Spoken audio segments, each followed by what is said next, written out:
IPL में आज Mumbai Indians की टीम राजस्थान से भिड़ने वाली है। मैच काफी इंपॉर्टेंट है मुंबई इंडियंस के नजरिए से, क्योंकि गाड़ी थोड़ी सी डिरेल हुई, एक मैच जीते फिर एक हार गए।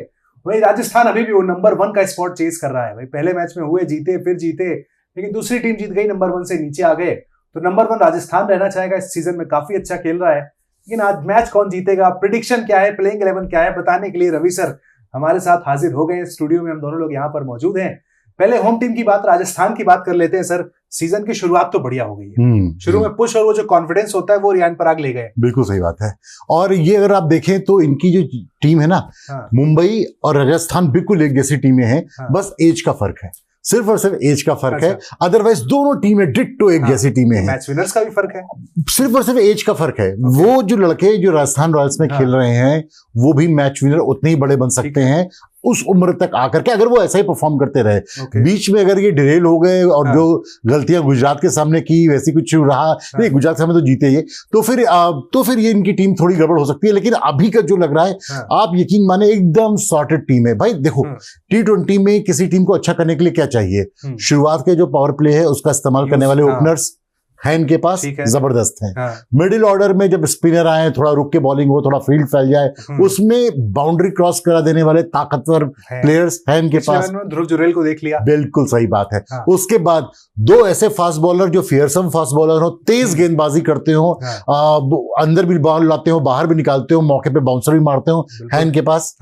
उसके बाद आ गए स्पिनर्स, स्पिनर्स भी देख लिया हमने। तो फिर अब ये जितने भी बॉक्सेस हैं वो सबको टिक करती है राजस्थान। सर, मुझे लगा था ये सारी बात आप मुंबई के लिए करेंगे लेकिन राजस्थान का भाई वाकई यहाँ पे अच्छी शुरुआत है ना। तो राजस्थान की टीम बहुत अच्छी टीम है और मुझे ये बिल्कुल ऐसी टीम लगती है जो मुंबई का यंगर वर्जन है। मुंबई टीम का यंगर वर्जन लगती है मुझे Rajasthan. Not easy for Mumbai. No. और पिछले मैच में जिस तरह से मुंबई को बहुत ही कम रनों पे आउट कर ले गई थी और उसके बाद उनको मैच हरा भी दिया दिल्ली ने, तो वो फिर अब जो है मतलब कि ये है कि मुंबई के किले पे फतह की जा सकती है।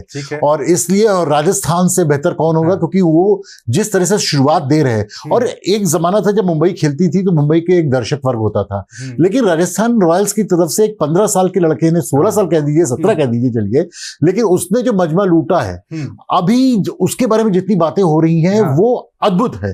तो इसलिए जो आई कैचर्स होते हैं, जो स्पॉटलाइट चुरा ले जाने वाले है, वो भी अब राजस्थान हो गई है। आज इस मैच को मैं इसीलिए देखना चाहता हूं, मुझे देखना है बुमराह वर्सेस वैभव सूर्यवंशी, ये कॉन्टेस्ट होगा। उत्कर्ष, एक बड़ी मजेदार बात मैंने सुनी, पढ़ी राजस्थान रॉयल्स के बारे में, कि एक दिन जोफ्रा आर्चर का मूड बहुत खराब था और नेट पर वो बॉलिंग कर रहे थे, और वो जिस किस्म की बॉलिंग कर रहे थे ज्यादातर प्लेयर उन्हें उस वक्त अवॉइड कर रहे थे उनके सामने बैटिंग करने की। इस 15 साल के 16 साल के लड़के ने उनके सामने खड़े होकर उन्हें हिटें मारी हैं। तो इसका मतलब है कि जो एक फियरसम फैक्टर होता है वो ये कैरी करते हैं। तो बड़ा मजा आएगा आज बुमराह वर्सेस वैभव सूर्यवंशी देखने में। यस, कोई बदलाव राजस्थान की प्लेइंग 11 जो पिछले मैच में खेली? मुझे नहीं लगता कोई बड़ा बदलाव होगा, लेकिन मैं दुबे जी को देखना चाहता हूं इसमें। अभी जो मैंने एक प्लेइंग 11 सोची है, वैभव सूर्यवंशी और जायसवाल अपने ओपनर हो गए। अब तो जुरैल भाई साहब नंबर 3 पर जो है, जिस हिसाब से उन्होंने बैटिंग की, फील्ड का सही इस्तेमाल किया। स्पॉट के लिए हेटमायर थे, पराग थे, लेकिन वहां पर जुरैल फिट लग रहे हैं। जुरैल बहुत फिट लग रहे हैं, क्योंकि जुरैल जो है, चूंकि उन्होंने इंडिया को टेस्ट में भी रिप्रेजेंट किया है, तो एक बहुत ही सुलझा हुआ दिमाग है उनका। बड़े तमीजदार प्लेयर लगते हैं, बहुत ही स्टूडियस लगते हैं, तो ऐसे प्लेयर बहुत लंबा जाते हैं। तो ध्रुव जुरैल नंबर 3, नंबर 4 पर हेटमायर, नंबर 5 पर रियान पराग, 7 पे जडेजा, 8 पे आर्चर, 9 पे बर्गर, विश्नोई और तुषार देशपांडे इनके और दूसरे बॉलर हो जाएंगे, और संदीप शर्मा इनके जो है वो इंपैक्ट प्लेयर के तौर पे आ जाएंगे। जो मैंने एक स्पॉट छोड़ा है नंबर 6 पर, वहां पर मैं शुभम दुबे को देखना चाहूंगा। शुभम दुबे ने बहुत नाम कमाया है डोमेस्टिक सर्किट में, अच्छी हिटिंग की है और उनके ऊपर पर्स भी अच्छा खाली किया है राजस्थान ने। तो ये समय है कि उनको भी चांस देने का। तो आप जो है वो संदीप शर्मा जी के साथ आ सकते हैं, उनको विकल्प के तौर पे इंपैक्ट प्लेयर ला करके, या उनको अगर टीम में रखेंगे तो दुबे जी से जो है आप इंपैक्ट प्लेयर ले सकते हैं। तो बड़ा सॉर्टेड सा जो है इनका प्लेइंग 11 लग रहा है। पिछले मैच में बहुत ज्यादा तारीफ मैंने देखी रियान पराग की हुई, जो उन्होंने डिसीजन लिया कि टॉस जीत के चले गए कि हम बैटिंग करेंगे। वहां पर वो डिसीजन काफी बोल्ड था। वहां पर प्लेइंग 11 में जिस तरीके से बदलाव किए, गेंदबाजों का यूज किया, रियान पराग स्टैंड आउट हो गए थे पिछले मैच के बाद। बिल्कुल सही बात है। और उत्कर्ष, रियान पराग का भी बहुत कम उम्र में एक बड़ा वर्ग बन गया है जो या तो उन्हें पसंद करता है और या उन्हें बहुत सख्त नापसंद करता है। कुछ उनकी जो हरकतें हैं लोग सोचते हैं कि एटीट्यूड, यस, कि वो विराट कोहली का एटीट्यूड रखते हैं रियान पराग की परफॉर्मेंस देकर के। तो ऐसे में बहुत सारे लोग उनकी इस तरह आलोचना करते हैं, लेकिन हाँ उन्होंने कप्तानी अच्छी की और जिस तरह से वो जब से वो एनसीए से होकर के आए हैं वहां पर उन्होंने वक्त गुजारा है 2 साल पहले, उसके बाद से वो बहुत ही बदले हुए क्रिकेटर नजर आ रहे हैं और उम्मीद करते हैं कि अब राजस्थान बहुत ही, जिसे कहते हैं ना, बहुत ही आने वाले 5-6-7 साल का रोड बहुत क्लियर है उनका। 2 मैच के पहले बात हो रही थी कि ये कप्तान क्यों, अब 2 मैच के बाद ये सवाल रख लेंगे ठीक कप्तान। हाँ, क्योंकि इस टीम में जायसवाल जो है वो बहुत अच्छे दिख रहे थे और वो उनकी मुंबई गोवा की कंट्रोवर्सी हमें आज भी याद है, तो उनको कप्तानी का जरूर था उनको। लेकिन अब जो है टीम लोग कहते हैं जुरैल सही ऑप्शन है, जुरैल बहुत सही ऑप्शन है। और जुरैल का जो तरीका हो सकता है कि आने वाले 1-2 सालों में हम कुछ कह नहीं सकते। कुछ लोग जडेजा के फेवर में भी थे। हाँ, जडेजा के फेवर, लेकिन अब जडेजा जिस तरह से खेलते हैं और जो उनका तरीका है, अब वो बहुत कुछ, अब उन्होंने अपनी सब कुछ देख लिया है, तो अब वो एज ए प्लेयर जितना अच्छा परफॉर्म करें उतना ही अच्छा है इस टीम के लिए। तो बड़ी सॉर्टेड सी 11 लग रही है। पराग अच्छी कप्तानी कर रहे हैं, अच्छी बात है मुंबई के लिए कि उनके परमानेंट कैप्टन वापस आ रहे हैं। हाँ जी, हार्दिक पांड्या का कमबैक इस मैच में होगा, वो फिट है भाई खेलने के लिए इस मुकाबले को। पिछले मैच में आपने भी हार्दिक पांड्या की वजह से ही कहा कि मुंबई हार गई या मिस किया हार्दिक पांड्या को ज्यादा। मुंबई को ने हार्दिक पांड्या, देखिए हार्दिक पांड्या एक ऐसे प्लेयर हैं जिनका इस वक्त वर्ल्ड क्रिकेट में कोई रिप्लेसमेंट नहीं है। बेन स्टोक्स और हार्दिक पांड्या ये 2 प्लेयर हैं। बेन स्टोक्स केवल टेस्ट में परफॉर्म करते हैं, हार्दिक पांड्या ओडीआई में परफॉर्म करते हैं, वनडे में परफॉर्म, माफ कीजिएगा, T20 में परफॉर्म करते हैं, चैंपियंस ट्रॉफी विनर है, 2 बार के T20 टूर्नामेंट के विनर हैं। और ऐसा नहीं है कि हर टूर्नामेंट में अपनी छाप छोड़ते हैं, क्लच प्लेयर है, जिसे MVP बोलते हैं, मोस्ट वैल्यूड प्लेयर है वो। तो उनको उनका रिप्लेसमेंट पूरे वर्ल्ड क्रिकेट में नहीं है, तो भारत में कहां होगा? और फिर मुंबई की टीम में होगा। बिल्कुल बिल्कुल, उनके आने से मुंबई की टीम फिर से जो है उसी बैलेंस की ओर बढ़ गई है और इनकी भी प्लेइंग 11 बड़ी सॉर्टेड सी है, इनको भी बहुत परिवर्तन नहीं करने। हाँ, इंपैक्ट प्लेयर में किसका इस्तेमाल करते हैं वो देखना दिलचस्प होगा।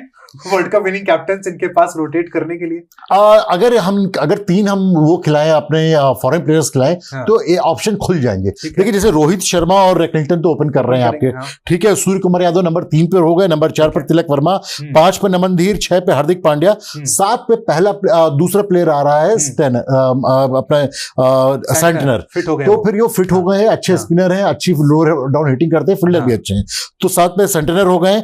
8 पे आपके सामने विकल्प है, आप दीपक चार को भी खिला सकते हैं, शार्दुल ठाकुर को भी खिला सकते हैं, जो फिट हो उसको खिला सकते हैं हम। उसके बाद 9 पे जस्सी भाई हैं, ट्रेंट बोल्ट 10 पे, 11वें पे मयंक मार्कंडे हैं।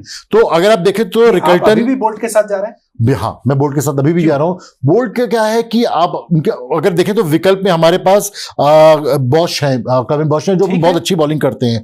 तो लेकिन बोल्ट को मैं फिर भी देखना चाहूंगा, उनको 1 मैच या 2 मैच से भी तुलना नहीं करते हैं उनको, कम से कम 5 मैच देते हैं उनको, जो उन्होंने क्रिकेट वर्ल्ड में इज्जत कमाई है और जो इस तरह से क्लिनिक परफॉर्मेंस दी है उन्होंने, तो अभी उनको चांस देखते हैं। कह रहे हैं शायद पीक तो जा चुका है ना ट्रेंट बोल्ट का, जो हमने देख रखा है पहले। हाँ, वो जो 2019, 2020 और 21 के बोल्ट थे वो तो ये नहीं है, लेकिन फिर भी बोल्ट में बड़ी काबिलियत है और बहुत उनकी जो काबिलियत है वो शुरुआत में भी अच्छी बॉलिंग कर लेते हैं, आखिरी में भी कर लेते हैं, बॉल्स को दोनों तरफ स्विंग करते हैं, और अगर वो फंस रहे हैं तो इतने स्मार्ट भी हैं कि वो किस तरह से उससे निकलना जानते हैं। तो कंसर्न क्या है मुंबई के लिए, बैटिंग ज्यादा है या बॉलिंग? मुझे पता नहीं क्यों बॉलिंग लगती है। और मुझे बैटिंग लगती है, क्योंकि अगर रोहित जो भी दिखते हैं वो ओपनिंग दिखती है, रोहित चले या रैकलिंगटन, उसके बाद से बड़ा एक ठंडा सा माहौल जा रहा है। सूर्या हुए, तिलक हुए, इतने बड़े प्लेयर हैं, लेकिन अगर बहुत अच्छी बैटिंग भी कर रहे हैं तो भी 130 का स्ट्राइक रेट आ रहा है। ये इस तरह से ये मुंबई का स्टाइल नहीं है, तो इसलिए जो है अगर ये चाहें तो रदरफोर्ड हो गए, जैक्स हो गए, इनको जो है इंपैक्ट प्लेयर के तौर पर इस्तेमाल कर सकते हैं, कोबिन बॉश को इस्तेमाल कर सकते हैं। बढ़िया किया उन्होंने, और उन्होंने अच्छा किया। एक और आदमी इसका इस्तेमाल किया जा सकता है, जिसके बारे में सोचा जा सकता है, वो है रॉबिन, अपने जी रॉबिन मिंस। वो जो है उन्होंने झारखंड की तरफ से, मैंने सुना है, मेरे जिन दोस्तों ने उनको देखा है कि कई बार लोगों को महेंद्र सिंह धोनी की याद दिलाते हैं, वो इतना पावरफुल स्ट्राइक करते हैं। झारखंड के क्रिस गेल नाम दिया गया उनको, सोचिए। तो इसका मतलब है फिर तो फिर बात ही अलग हो गई। तो अगर उनका ये पावर है और वो उस तरह से अच्छा पिक करते हैं, कर रहे हैं तो फिर वो जो है वो इंपैक्ट प्लेयर के तौर पर आकर के जो है वो तेज तर्रार बैटिंग कर सकते हैं। तो ये इंपैक्ट प्लेयर इनके पास अच्छे ऑप्शन है। अगर ये 3 जो है वो फॉरनर खिलाते हैं तो इनके सामने बिल जैक्स का भी ऑप्शन खुल जाएगा। तो मुंबई की टीम बड़ी, जिसे कहते हैं, एक सुपर रिच टीम है, खिलाड़ियों से भरी हुई टीम है। ज्यादा बैलेंस टीम कौन है? बैटिंग बॉलिंग सारे कॉम्बिनेशन को मिलाकर देखें, राजस्थान या मुंबई? बैलेंस मुंबई है, लेकिन परफॉर्मेंस राजस्थान दे रही है। और उत्कर्ष, एक बात है जो मैं अक्सर कहता हूं कि क्रिकेट का सबसे बड़ा झूठ जो है वो ये है कि form is temporary, class is permanent. Form बहुत इंपॉर्टेंट है।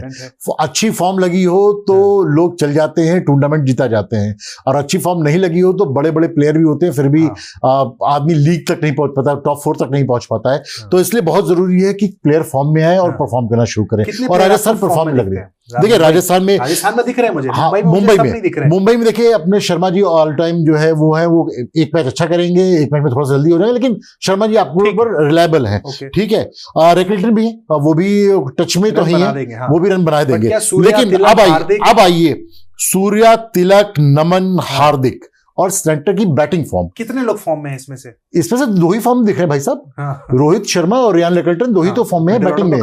पूरा का पूरा मिडिल ऑर्डर जो इतना चमकदार मिडिल ऑर्डर है कि 2 आदमी खड़े हो जाएं तो 200 टंग जाएं, लेकिन वो फॉर्म में नहीं है। और अगर फॉर्म में नहीं है तो फिर फंसेंगे ये। तो इसलिए जो, लेकिन जो अगर बैलेंस वाइज देखा जाए तो ये टीम बहुत जबरदस्त बैलेंस है और ये कोई भी करामात कर सकती है। पेपर पे तो इनका मुकाबला नहीं है, फिर भी देखते हैं भाई, ज्यादा बैलेंस आपने कहा ये लग रही है, लेकिन फॉर्म वहां पर राजस्थान के साथ है।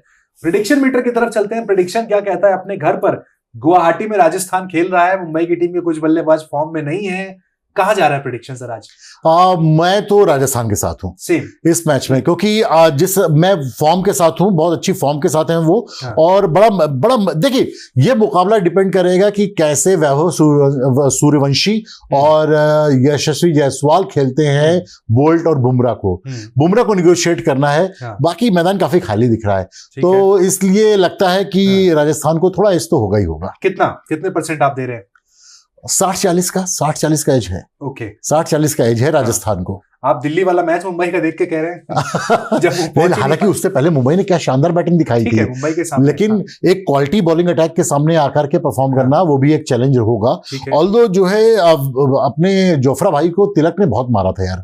वर्ल्ड कप में तिलक ने 3 लगातार छक्के मारे थे, वो भी एक इधर एक इधर एक इधर। बदला पेंडिंग है आज, तो बदला पेंडिंग है और वो भी भड़के हुए होंगे और फिलहाल फॉर्म में भी चल रहे हैं, बहुत अच्छी फॉर्म में भी आ रहे हैं आर्चर। तो देखते हैं क्या निशाने पे तीर लगते हैं आर्चर के। ठीक है, तो 60-40 प्रेडिक्शन यहाँ पर हो गया भाई। राजस्थान और मुंबई के मुकाबले के लिए 60% आज राजस्थान का चांस है, 40% मुंबई का है। लेकिन मुंबई इंडियंस कुछ भी कर सकती है भाई। आईपीएल की सबसे रिच टीम कहे परफॉर्मेंस वाइज तो मुंबई की टीम है। आपका प्रेडिक्शन क्या है? आप भी कमेंट सेक्शन में दीजिए आज राजस्थान या फिर मुंबई।